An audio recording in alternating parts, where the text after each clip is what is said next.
Unless your life is absolutely perfect in every way, you've all experienced this at one point or another. Rejection. Rejection's painful. It could be any loved one. It could be a child. It could be a parent. It could be a spouse. It could be a loved one. It could be a significant other. It could be a friend. It could be a pastor. I mean, all of us experience moments in our life where we placed our trust and our confidence in somebody and they rejected us. They walked away from us.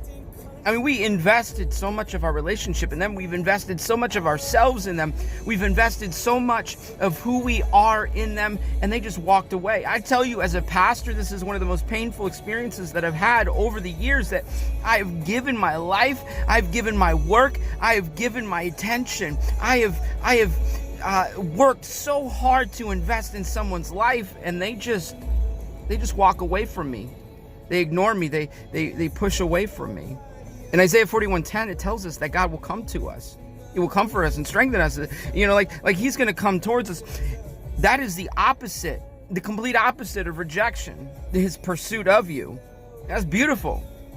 His pursuit of you so strong, so full of love, that he came and through Jesus Christ, empowered by the Holy Spirit, would journey through this life, knowing that he would have to sacrifice himself and resurrect for the freedom of people from their sin, knowing though that not everybody would accept that people will reject that. And as harsh it is and hard as it is to say this, rejection causes people to go to hell, and that's terrifying to me. Like, have you accepted Christ? Have you accepted the gift? Like, he brings you a gift. He brings you a gift, but if you don't open that gift and you don't experience his love and you don't accept his love and his direction, the gift that he offers, the gift that he promises, is not a gift that you have. I mean, if you've given somebody a gift and they reject it, that gift that you were giving them, it's not theirs. They've turned away from it.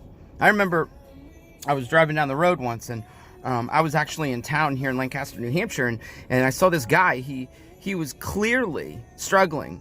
I mean, he looked very, very frail and very gaunt in the face, and I don't know what was going on with him. He was carrying a duffel bag, and he had a sign saying that he needed to get to the next place, that he was trying to get somewhere. So, I went to the store and I bought him a sandwich. I wasn't trying to be disrespectful. I just felt God's urge to do so. And so I bought him a sandwich. I went to him and I offered it to him, and he rejected it in a very, very hateful way. And I didn't mean any disrespect. I was just trying to help. I was just trying to be considerate and supportive. That was pretty hurtful in my life. That, it's more hurtful when it's people that you've given yourself and your attention to that reject you. But it was like, people push away. People push you away. We're living in a culture right now. We're living in a time where we're going to begin to notice that a lot of gifts that we give aren't going to be rejected. A lot of ourselves that we give aren't going to be rejected, but sometimes it's going to be rejected.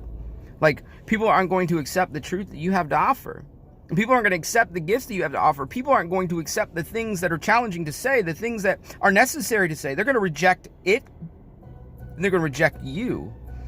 And do you have fear of that?